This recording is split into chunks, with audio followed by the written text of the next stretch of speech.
ठीक है, मैं समझ रहा हूँ आप चर्चा डिरेल कर रहे हैं और कुछ नहीं। मैं राम श्रीवास्तव सर, आप प्लीज अपनी बात कंप्लीट कीजिए। अरे ठीक है, राम श्रीवास्तव सर, आप अपनी बात कंप्लीट कीजिए। देखिए, मैं अगर अपनी बात पूरी करने की अनुमति दें तो मैं बताऊं आपको कि बांग्लादेश में आज जो कुछ भी हो रहा है वो एक अंतर्राष्ट्रीय षड्यंत्र है, जिसके तहत गजवाए हिंद का इनका फार्मूला चल रहा है। अरे भाई साहब, तुम बांग्लादेश की बात क्यों नहीं करते? क्या अरे करेंगे बांग्लादेश के लिए? उस्मान साहब, कट्टरपंथी तो करवा रहे हैं सब कुछ, नजर नहीं आ रहा क्या आपको? यहाँ बैठ के बातें कर सकते वो हो, इन्हीं कठमुल्लाओं के इशारों पर काम कर रही है और ये कठमुल्लाओं के जासूस हमारे देश में भी घुसे हुए हैं। पहले इनके फंड को चलना होंगे, इसके बाद भारत सरकार को तत्काल एक निर्णय लेना होगा कि बांग्लादेश की आर्थिक नाकेबंदी करके और वहां पर कोई जवाब नहीं है हकीकत सुनने का। हकीकत जवाब दो ना, और इसके बाद उनको नोटिस एक बार भी इन्होंने ये नहीं कहा कि हमारी सरकार। एक सेकंड सर, राम श्रीवास्तव जी एक मिनट रुकिए, एक मिनट राम श्रीवास्तव जी एक मिनट। वहां पहुंच जाते हैं पाकिस्तान, कभी गजवाए हिंद पे पहुंच जाते हैं, कभी कहीं, लेकिन एक बार ये जवाब नहीं दिया किसी ने भी कि उसके खिलाफ हम क्या कार्रवाई कर रहे हैं। ठीक है, आपने बोल लिया, मैं उस्मान साहब आपने बोल लिया।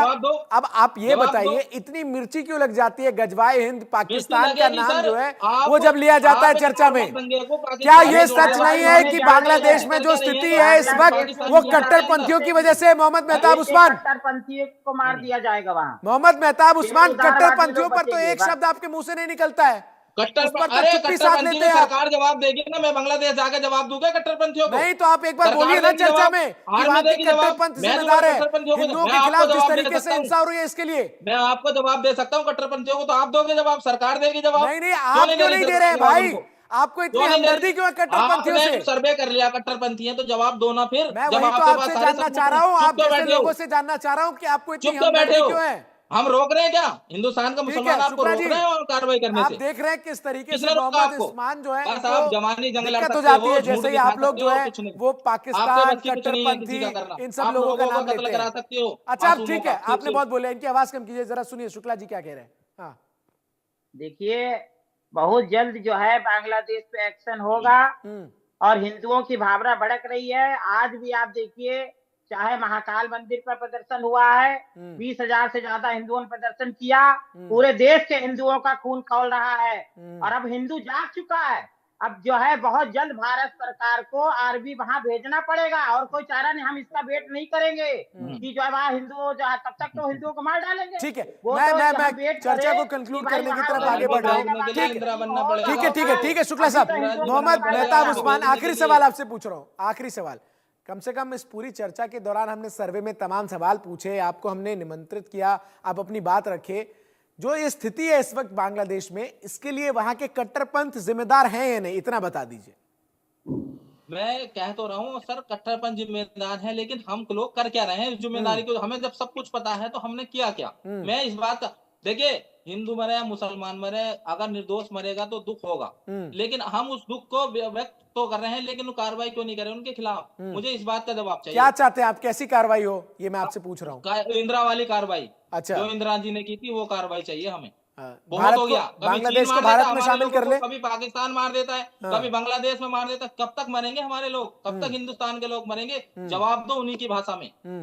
ठीक है, क्यों नहीं इतनी सक्षम नहीं हमारी सरकार? हम हिला सकते हैं पूरा बांग्लादेश चाहे तो। राम श्रीवास्तव साहब, ये जो सॉल्यूशन दे रहे हैं, हम हिंदू खुद, अरे एक सेकंड राम श्रीवास्तव साहब, मैं आपसे जानना चाह रहा हूँ, फिर चर्चा को कंक्लूड करूंगा। जी सर। देखिए, मेरा तो बहुत सीधा सुझाव है कि भारत सरकार को जो है उनको अल्टीमेटम देकर बता देना चाहिए कि 60 दिन के अंदर अंदर आप चुनाव कराएं और चुनाव करने के बाद जो नई सरकार आएगी वो नीति निर्धारण करेगी। और पहले भारत में जो भी हिंदू या मुसलमान नेता लोग हैं, राजनेता है, विचारक हैं, उन सबको अपने आंखों के सामने जो है ये धार्मिक चश्मा उतार कर, मानवता का चश्मा पहनकर सोचना पड़ेगा, समझना पड़ेगा। और उसके लिए जो तात्कालिक कार्यवाही है वो यही है कि उसकी आर्थिक नाकेबंदी कर देना चाहिए, बिजली सप्लाई बंद कर देना चाहिए, एकदम घुटनों पर आ जाएगा। जहाँ तक वहाँ के तत्कालीन जो प्रमुख हैं उनका सवाल है, वो एक कठपुतली सरकार है, उनके हाथ में कुछ भी नहीं है। बिल्कुल, तो कहीं ना कहीं जो तमाम प्रदर्शन भारत के अलग अलग हिस्सों में हो रहे हैं वो हो भी इसलिए रहे हैं क्योंकि भारत सरकार पर दबाव जो है वो अलग अलग संगठनों की तरफ से बनाने की कोशिश की जा रही है, जिसके जरिए भारत सरकार ये सुनिश्चित कर सके कि बांग्लादेश में जो हिंदुओं की स्थिति है वो सुधरे और बांग्लादेश में हिंदुओं पर अत्याचार जो है वो बंद हो। बहुत बहुत शुक्रिया आप तीनों का हमारे साथ जुड़ने के लिए, हमें समय देने के लिए। तो बांग्लादेश में स्थिति जिस तरीके से नजर आ रही है, ऐसे में परिस्थितियां जो हैं वो लगातार चिंताजनक है और जो तमाम सनातन को मानने वाले लोग हैं उनका एक साथ एक सुर में यही कहना और करना है कि भारत सरकार इस मामले को लेकर जल्द कोई कदम उठाए। छोटे से ब्रेक ले रुक रहे हैं, खबरों का सिलसिला जारी है।